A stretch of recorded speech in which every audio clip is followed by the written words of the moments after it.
I want to introduce y'all to my friend Sarah Cantrell.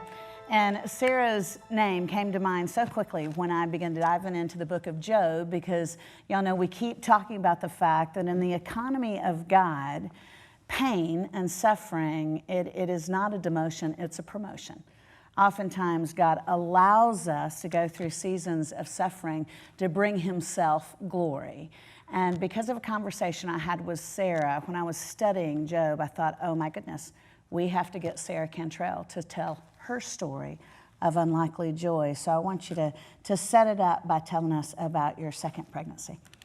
So you had Caroline. It was my third pregnancy, and really it was amazing because I was sort of one of those girls that made great choices and had always loved Jesus since she was a little girl and just wanted to be a mom and have a family, and God was so gracious to give me this, great husband and big, tall, handsome husband. He is a cute husband. And then I had a beautiful, perfect little girl and then a perfect little boy, Caroline and Caldwell. That's right. And since I was a little girl, I had asked God for twins, for 4 children, and so it was just a great, overwhelming shock and joy to find out that I was actually expecting identical twin boys. And so, you just kind of like take your breath away, like, God, are you really that good? Like that I could even ask that specifically, and you would just do it.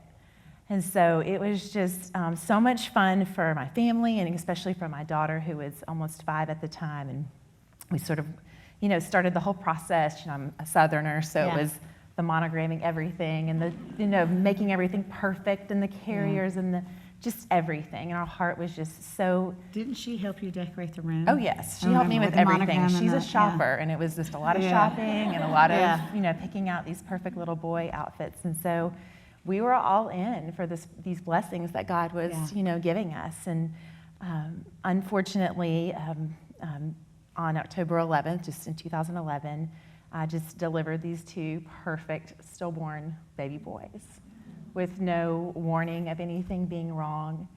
And that was really when So you went to the hospital just filled with joyful anticipation, no idea that there was anything wrong. Though the devil had taunted me through the pregnancy. There were just a few little things they were watching, but he had really taunted me. And I knew that moment, that day, even though in the natural, I didn't feel like I would survive this. I knew I was going to have to make some choices with the Father. And what I believed. You told me, and to me it was like Job came alive for me.